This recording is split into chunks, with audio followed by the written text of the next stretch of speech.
Մենք կիսել ենք գները։ Այսուհետ բաժանորդագրվեք կես գնով։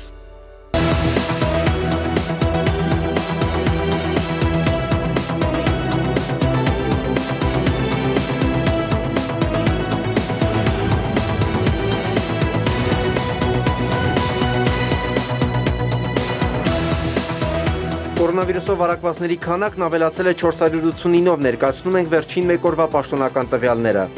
Արցախում երկարաձգվեց արտակարգ դրության ռեժիմը, այն կգործի ևս 32 օր մինչև սույն թվի օգոստոսի 12-ը։ Վիրուսի տարածումը հնարավոր չէ կանխել Առողջապահության համաշխարհային կազմակերպության պաշտոնյայի հայտարարությունը։ Ավելի հասանելի ու ավելի մատչելի Շան Digital TV հավելվածի հերթական անակնկալ է հեռուստադիտողների համար։ Թե ինչպես քրիստոնեական տաճարը դարձավ մզկիթ, հետո թանգարան ու դարձյալ մզկիթ, հորիզոնի հատուկ անդրադարձը։ Ինչ է ուզում ասել Էրդողանը աշխարհին, Շանթի մեկնաբանները քննարկում են Թուրքիայում տեղի ունեցող վերջին իրադարձությունները։ Կարծիքներ, տեսակետներ, համոզմունքներ, հատվածներ Կարեն Վարդանյանի հորիզոնին ու հեռանկարին տված հարցազրույցներից։ Մոմավառությունի հիշատակ մտավորականի Կասկադի բարձունքում այսօր հարգանքի տուրք են մատուցել Կարեն Վարդանյանին։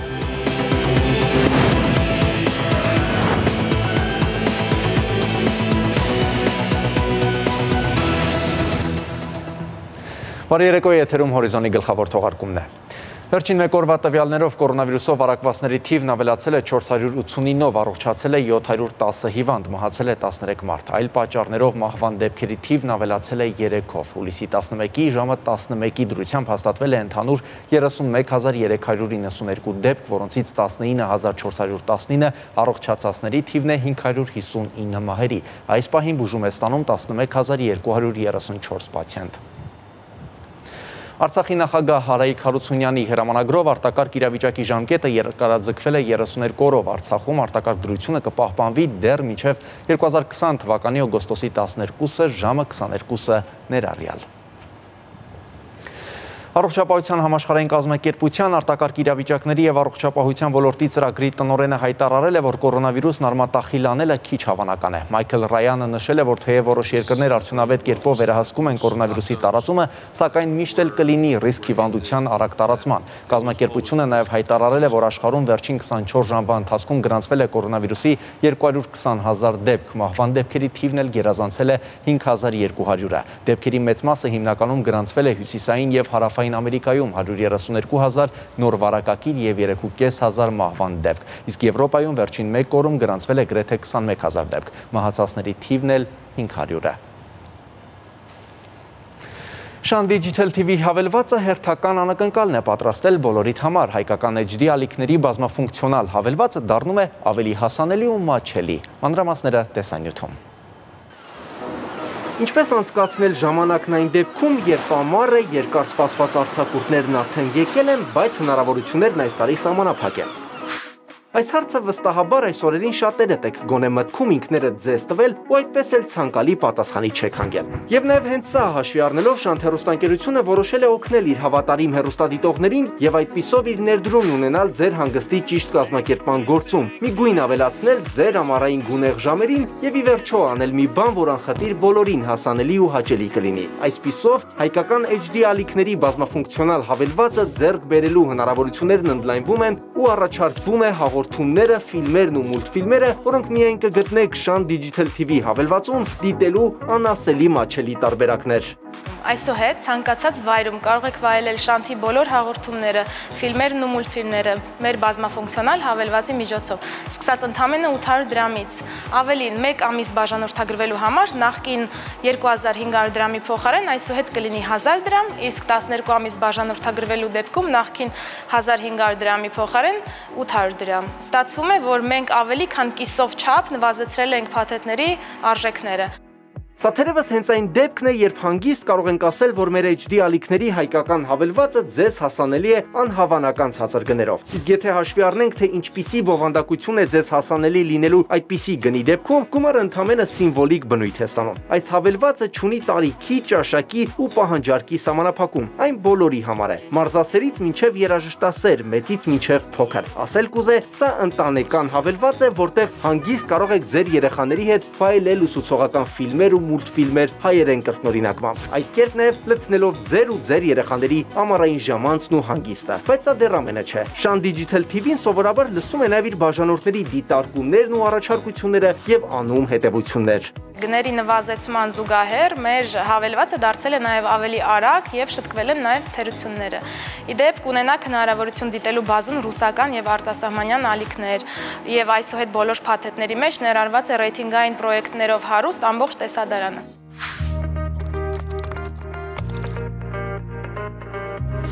Այսքանից հետո ձեզ ընդամենը մի քայլ է մնում։ Ակտիվացրեք փաթեթը եւ դիտեք ձեր սիրելի հաղորդումները, ֆիլմերն ու մուլտֆիլմերը բարձր որակով, ցանկացած վայրում, ձեր հեռախոսով, թաբլետով ու հեռուստացույցով։ Վահագն Ակոբյան, Սեյրան Վանթյան, Ռեժնալ Բանդյան, Հորիզոն։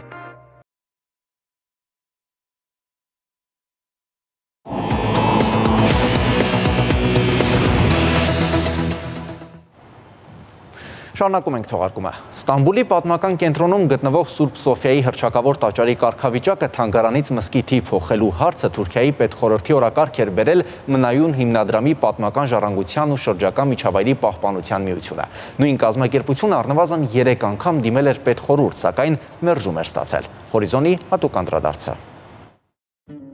Սուրբ Սոֆիա կամ Այա Սոֆիա հունարենից թարգմանաբար նշանակում է Սուրբ իմաստություն։ Ի սկզբանե հունական ուղղափառ քրիստոնեական տաճար, ավելի ուշ օսմանյան մզկիթ, մինչև 2020 թվականը թանգարան ու այսուհետ կրկին մզկիթ, որտեղից սկսել տաճարի ճակատագրի դարավոր պատմությունը։ Երևի թե հեռավոր 1453 թվականի մայիսի 29-ից, երբ Հոյակերտ սյուների ներքո Մեհմեդ II սուլթանի հրամանով առաջին անգամ նամազի հնչյուններ տարածվեցին։ Հետո թուրքական ձեռագրին բնորոշ ոչնչացվեց քրիստոնեությունը հիշեցնող ամեն ինչ՝ զանգերը, զոհասեղանը, քրիստոնյա սրբերին եւ հրեշտակներին պատկերող խճանկարները։ Ինչը հնարավոր չեղավ ոչնչացնել, ծածկեցին սվաղով։ Այա Սոֆիան կառուցվել է մեր թվարկության 537 թվականին, մինչև 1453 թվականը արևելյան ուղղափառ տաճարը եղել է Կոստանդնուպոլսի տիեզերական պատրիարքի նստավայրը։ Աշխարհի ամենամեծ կառույցներից մեկը բյուզանդական ճարտարապետության մարմնավորումը անշրջելի հետք է թողել ճարտարապետության պատմության վրա։ Ինչեր ասես, որ չեն անցել Այա Սոֆիայի եզակի եւ չքնաղ գմբեթի վրայով։ 3 հրդեհ, 5 երկրաշարժ, անթիվերաձևումներ, խաչակրած 4-րդ արշավանքը, որի հետևանքով անցավ լատինական կայսրության տիրապետության տակ եւ վերածվեց կաթոլիկ տաճարի։ 1453 թվական վերածվեց մզկիթի եւ այդպիսին մնաց մինչեւ 1931 թվականը։ Բայց մինչ այդ հարաբերական խաղաղությունը տաճարը վերապրել է եւս մի փորձություն։ 1915 թվականի փետրվարի 9-ին, երբ առաջին աշխարհամարտի պատերազմում Անտանտի ուժերը շարժվում էին դեպի Դարդանելի նեղուց, սուլթանը որոշեց ականապատել Այա Սոֆիան եւ պայթեցնել հենց այն պահին, երբ դաշնակիցների առաջին նավը կհայտնվի հորիզոնում։ Սակայն դաշնակիցները չկարողացան մտնել Կոստանդնուպոլիս։ 1919-ի փետրվարին Անտանտի ուժերը այդուհանդերձ շրջապատեցին Պոլիսը։ Դաշնակիցներին թվում էր, թե Ստամբուլը կդառնա միջազգային վերահսկողության տակ գտնվող չեզոք տարածք, եւ թվում էր ճիշտ ժամանակն էր Այա Սոֆիայի տաճարը քրիստոնյա դաշնակիցներին վերադարձնելու համար։ Մանավանդ որ տեղի հույն ուղղափառ բնակչությունը օր առաջ եւս երազում էր Այա Սոֆիայի գմբեթին խաչ ամրացնելու մասին։ Քանի որ պայքարը տաճարի համար մի քանի ուժերի միջև Անտանտի գլխացավանքն էր դարձել, դաշնակիցները որոշեցին պաշտպանել այն թե հույններից, թե քրիստոնյա մյուս դաշնակիցներից։ Մինչև 1931 թվականը Սուրբ Սոֆիայի տաճարը մնաց մզկիթ։ Դրանից հետո այն ընդհանրապես չգործեց 4 տարի։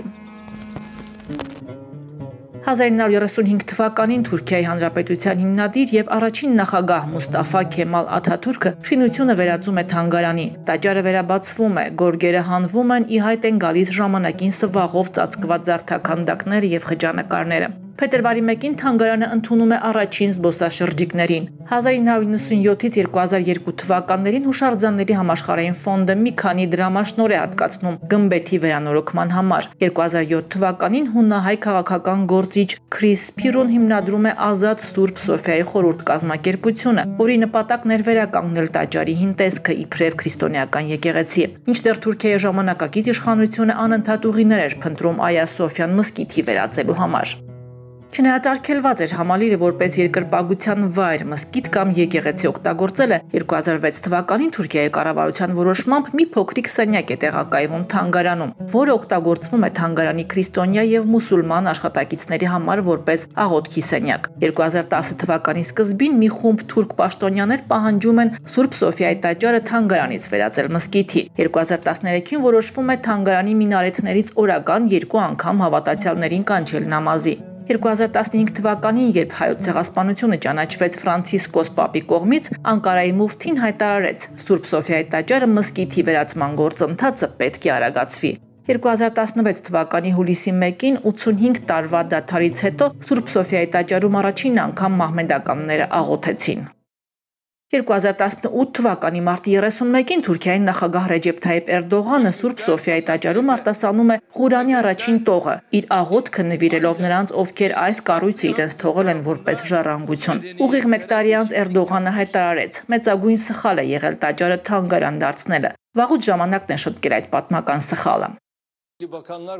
Անտեսելով միջազգային կառույցների եւ հունական կառավարության քննադատությունը հուլիսի 10-ին Էրդողանը ստորագրեց Սուրբ Սոֆիայի տաճարը մզկիթի վերածելու որոշումը։ Իդեպ բյուզանդական ճարտարապետության գլուխգործոցը Թուրքիայի ամենաշատ այցելված վայրն է։ Տարեկան 3.300.000 այցելու է գալիս հիանալու, զարմանալու եւ վերհիշելու տաճարի պատմությունը։ Լիանա Ռաֆայելյան, Հորիզոն։ Սուրբ Սոֆիայի տաճարը թանգարանից մզկիթի վերածելու Թուրքիայի իշխանությունների որոշումն ու դրա համաշխարհային արձագանքներն այսօր հեռանկարում քննարկել են մեր մեկնաբաներ Արամ Աբրահամյանը, Արտյոմ Երկանյանն ու Սակվարյանը։ Դիտենք հատված նրանց զրույցից, իսկ քննարկումն ամբողջությամբ կարող եք դիտել shantnews.am կայքում։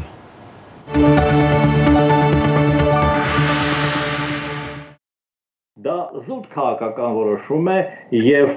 դա ինչ որ կրոնի աղոթքի հետ կապ չունի, որովհետև Ստամբուլում բազմաթիվ տեղեր կան, որտեղ մահմեդականները կարող են աղոթել։ Այո, իհարկե հենց Այա Սոֆիայի հարևանությամբ կա գրեթե նույն չափ շքեղ մզկիթ, շատ ավելի երիտասարդ եւ իհարկե հենց որպես մահմեդական մզկիթ կառուցված։ Այն ինչ այժմ անում է Էրդողանը, դա իհարկե մաքուր քաղաքականություն է կրոնի հետ առնչություն չունեցող մի բան եւ վկայում է այն մասին, որ իր դիրքերը թուլանում են։ Թուրքական հասարակությունը սիրում է պոպուլիստական քայլեր եւ նման քայլը միանշանակ պոպուլյար է Թուրքիայում։ Դա գուցե նաեւ վերջնական խզում է քեմալականության հետ, որովհետեւ հենց ժամանակակից թուրքական պետության հիմնադիրը Մուստաֆա Քեմալը 35 թվականից այդ տաճարը վերածել է թանգարանի։ Էրդողան այս քայլով առաջին հերթին կհարված է լայիկ պետության հետևորդերուն եւ այն կգադարե շատ քրիտիկական իրավիճակի մեջ, որտեղ գիտենք աշխարհը սպառված է կորոնայով եւ նման խնդիրը եթե բարձրացվեր այլ օրերու ուրիշ արձագանք պիտի ստանային։ Յուրաքանչյուր երկիրը սպառված է իր ներքին հարցերով եւ Էրդողանի համար կարծես այս կուտկոդությունը նաեւ երեք արագ իր արձագանքը ու նաեւ այսպես հաղթական ջարը կարծես ինձի կհուշեր ինչ որ ընդրուտենեի հետ եղած ջարմը երկար հրովարտակի նման սուլտանական ոճով հաղթանակներու մասին խոսով իսլամական արժեքները վերանով այս բոլորը ցույց կտան որ ինք ունի թիրախ դա քաղաքական իրադարձություն է եւ արձագանքը նույնպես պետք է որ լինի քաղաքական եւ այդ առումով նաեւ հետաքրքիր է Պոլսո պատրիարքարանի դիրքորոշումը Մենք նկատեցինք որ պատրիարքությունը երբեք չուզեց երթալ փախումի Էրդողանի վարչագահին հետ ի տարբերություն ունած դիեզերական Պարտողոմեոս պատրիարքին որ շատ գրագոտ հայտարարություններ արավ եւ նշեց որ այս դեպքը կգնա հազարավոր քրիստոնյաներ ոտքի հանել եւ այս դեպքը գվիրավորե քրիստոնյաները իսկ հայոց Սահակ երկրորդ պատրիարքը կոհացավ ասելով առաջարկելով որ այդ տաճարը նաեւ վերածվի քրիստոնյաներու եւ իսլամներու համատեղ աղոթքի վայրի բամը որուն արձագանքը մենք չտեսանք ոչ թրքական մամուլին ոչ իշխանություններուն կողմէ այս երեք համայնքապետները հրեից Խախամաբեդը հայոց պատրիարքը հունաց պատրիարքը ինչպես իրարու աչքին մեջ պիտի նային այս դեպքեն հետ մանավանդ որ պատրիարքը հունաց պատրիարքը առանցինն մնաց Թուրքիո Էրդողանի իշխանության հետ եւ կարծես մինչեւ վերջ պիտի երթա հետաքրական զարգացումներ կրնան լալ այս առումով, սակայն ինչպես նշեցի, Բոլսահայ համայնքին կողմէ կա հստակ միտում, որ այս հարցը մեր խնդիրը չէ եւ արդեն պիտի վերածվեր մզգիտի։ Լսենք Կոչունյանի խոսքը։ Ինչ կվերապերի անոր Պաշտամունքի վերապացման հայ համայնքին համար անագնկալումը չէ, որովհետև Թուրքիայի մեջ վաղուց արդեն հասունցած էր այս իրադարձությունը եւ ներկա միջավայրի մեջ նախագահ Էրդողանի կողմէ գլխավորված իշխանությունները այս որոշումը արին եւ հետ այսու Այա Սոֆյան վերստին ծառայել պիտի սկսի որպես մզգիթ։ Հետաքրական է, թե հայկական մի շրջանակ է ինչ կմտածի, այսինքն սկսած Գարո Պայլանով, Ագոսի շրջանակով եւ բոլոր անոնցմով, որոնք թեմ են Էրդողանի իշխանություններուն, երեք Գարո Պայլանը նաեւ ուշագրավ հայտարարություն մգադարեց այս առումով, դատապարտելով եղածը, այս բոլորին ավելի լայն լույս սփռելու համար ես խոսեցա Պակրատ Էստուկյանին հետ։ Վերջերս Էրդողանի կառավարությունը բավական վարկազրկված եղավ։ Այդ բոլորը վերա ամրացնելու համար այս տեսակի ռազմավարություններով, այժմ ամփոխավարություններով գարիքը գզգա, այս քայլը այդպես պետք է դիտել, արտարև խնդիրը վերածեց Թուրքիա քերիշխանության, այսինքն կարևոր սա մեր երկրն է, մեր երկրի դարազին մեջ մենք ուզածից կրնանք դնելի զգուշունքով այս քայլին թիմեց։ Արտյոմ միջազգային արձագանքի վերաբերյալ, հիմնական տուժողը, Շահառուն այս խնդրի հույներն են եւ ուղղափառ եկեղեցին ընդհանրապես, հետեւաբար նաեւ ռուսները արձագանքի վերաբերյալ ինչպես է դա գնահատում, արդյոք այն adekvat էր, այսօր համապատասխանում էր այդ հանդուգն քայլին քրիստոնեության դեմ։ Փորձում են օգտագործել այս առիթը Թուրքիայի վրա ճնշում գործադրելու նոր լծակ ստեղծելու համար։ Ինչ վերաբերում է Ռուսաստանի, որը իսկապես շատ կարևոր է, տես, եթե հետևենք խոսքերին, բանավոր արած հայտարարություններին, ապա Դմիտրի Պեսկովը, որպես Վլադիմիր Պուտինի այդ անունից, կարծես դատապարտել է անուղղակիորեն կոչ է արել զգուշավոր լինել եւ այլն։ Պետդուման դիմել է Մեջլիսին կոչ անելով չշտապել այս հարցում։ Բայց իրականում այս ամենից ինչ տեղի ունեցավ, Ռուսաստանը կարծում եմ շահելու է եւ ավելին Ռուսաստանը ցանկանում էր, որ այդպես լիներ, քանի որ արդյունքում թուլանում են տիեզերական Պոլսի պատրիարքի դիրքերը։ Պետդումայում արդեն այսօր գնահատական է հնչել, որ եթե տիեզերական պատրիարքի տեղը լիներ ավելի ծանրակշիռ ֆիգուրա, քան Բարտուղոմեոսն է, այսպես չէր լինի։ Ճիշտ է, Էրդողանը մի տարի առաջ ասում էր, որ այ մենք պատասխանում ենք, որովհետև բանը Իսրայելը վատ է վարվում մահմեդական աշխարհի նկատմամբ եւ հետեւաբար ընդհանրապես Էրդողանը հավակնություն ունի, քանի որ Եվրոպայի հետ առանձնապես հարաբերությունները եւ արևմուտքի հետ հարաբերությունները չեն ստացվում, լինելու մահմեդական աշխարհի առաջնորդը եւ իսկապես 1453 թվականից հետո նա պատմության մեջ կմտնի որպես այսպես այդպիսի ուրեմն հզոր առաջնորդ նրա կարծիքով։ Եվ հետեւաբար հետաքրքիր է նաեւ արաբական աշխարհի արձագանքը, ինչպես են նրանք արձագանքել։ Երեք ոչ Սեուդական Արաբիան, ոչ Եգիպտոսը, բնականաբար ոչ Սուրիան, ոչ արաբական ծոցի երկիրները ոչ մեկ արձագանք ունեցան եղածին եւ սա շատ բան կնշանակի այն մարդուն, որ ասկե 10 տարի առաջ կխոսեր Պաղեստինյան տատի անունով, այն ղեկավարին, այն Էրդողանին, որ իբրև թե պաշտպանն էր պաղեստինցիներուն եւ արաբներուն եւ իսլամներուն։ Այսօր Էրդողան լուրջ խնդիրներ ունի իսլամական աշխարհին հետ։ Տես, պետք դեպը իր գնահատականը տալով ակնկալեց Թուրքիայի պարզաբանումը հետևյալ հարցի վերաբերյալ. Արդյոք երաշխավորված կլինի այդ պատմական ժառանգության ապահովումը։ Եվ Թուրքիան անմիջապես արձագանքեց հայտարարելով, որ ավելի քան եւ ավելին, եթե մինչ այդ թանգարանը եղել է անհասանելի շատերի համար, քանի որ մուտքը այդ թանգարան բավական բարձր է, կարծեմ $20 են վճարել այցելելու համար, ապա այս դեպքում այն հասանելի կլինի բոլորի համար եւ արդյունքում զբոսաշրջիկները, հետաքրքրվող մարդիկ, միայն կշահեն այս ամենից։ Իդեպ նշեմ, որ Ստամբուլի քաղաքապետարանի գանձարանը Այա Սոֆիա թանգարանի շնորհիվ հարստանում էր տարեկան մոտ $60 միլիոն եւ այդ կորուստը կարծում եմ նույնպես շոշափելի կլինի։ Այսինքն ՅՈՒՆԵՍԿՕ-ի բերանը կկարողանան թուրքերը փակել եւ այստեղ շատ մեծ խնդիր չի լինի։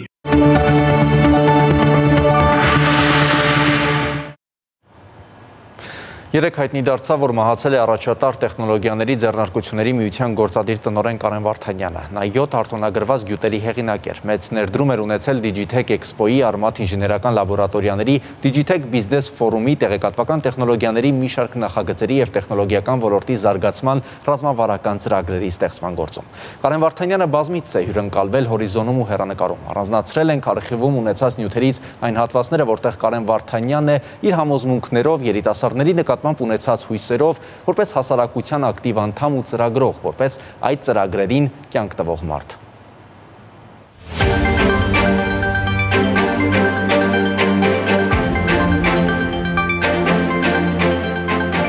Օրինակ 20 տարի հետո կինը ինչ է ուզելու իր լվացքի մեքենայից։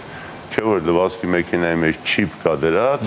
հիմա այդ մարդը 20 տարի հետո կանխատեսում է, թե այդ չիպի մեջ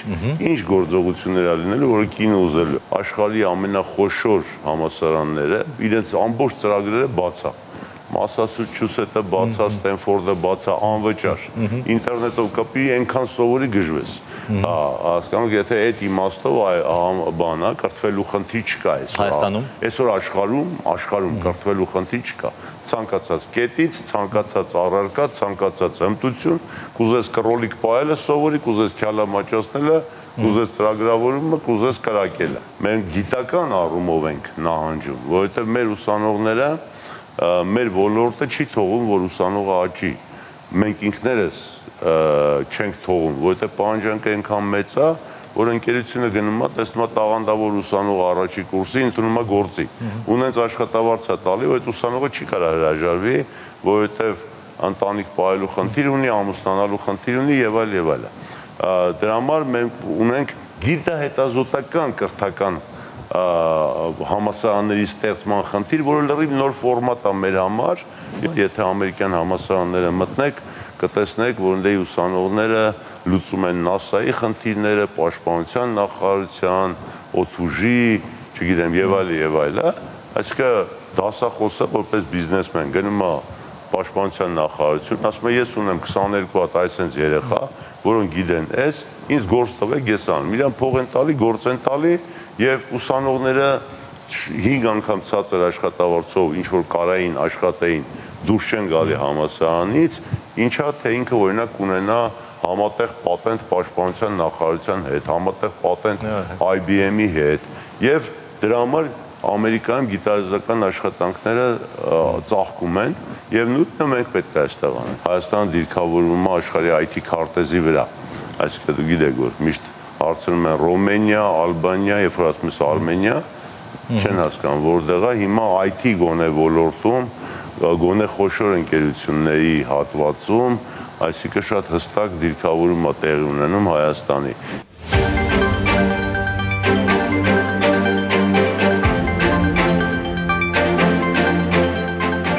Էական չի, այն մարդը որ հարկ չի վճարում, դա երկրի քաղաքացի չի։ Ես դրանց կհավաքեի, ձեռները ավտոմատ կտայի, մեր սահմանից դուրս կանեի, ախպեր ջան, այս սահմանը պահվում է Հայաստանի Հանրապետության քաղաքացիների համար։ Եթե դուք Հայաստանի Հանրապետության քաղաքացի չեք, մենք ձեզ նվիրում ենք ավտոմատ եւ սահմանից ցանկացած, կուզեք Վրաստանի կողմ, կուզեն Թուրքիայի կողմ։ Ոչ միայն հարկեր վճարելու համար են մարդիկ, բողոքը միշտ կան, հիմա էլ կան արդար բողոքներ եւ կան ոչ արդար բողոքներ, հա։ Բողոքը արդարները որոնք են։ Օրինակ տարբեր օրենսդրական, հա, օրենսդրական օրինակ ես եմ բողոքում, հա։ Դուք բողոք եք։ Ես բողոք եմ, որ մի անգամից էլ ուրիշների մասին չխոսեմ։ Օրինակ մեր բյուջետավորման կարգը եւ բանի, ասենք, բյուջեի հատկացումների կարգը ոչ թե բողոքելու, այլ ոռնալու տեղ է։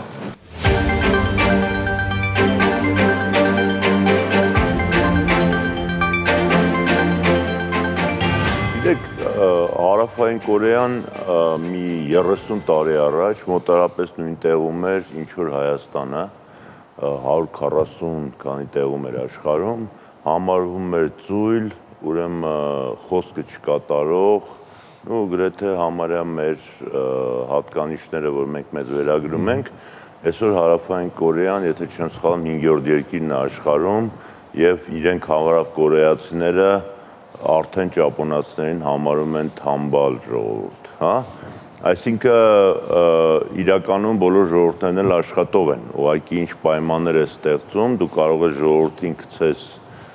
գծից, այսպես ասած, եւ հակառակը ոգևորես, արժեքներ տաս եւ ինքը որպես աշխատող ժողովուրդ իրեն ցույց տա։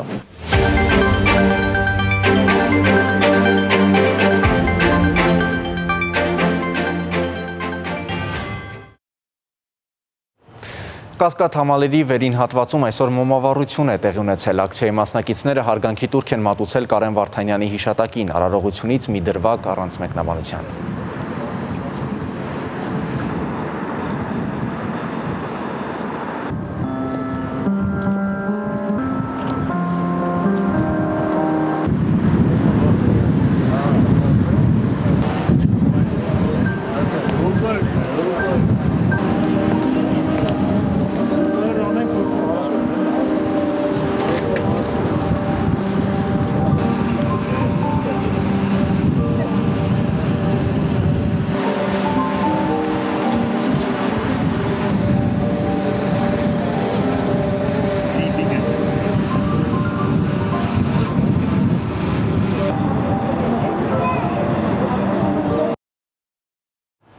Այսքանն ենք այսօրվա համար առանձնացրել, առողջ եղեք, խաղաղ եւ բարի գիշեր բոլորիդ։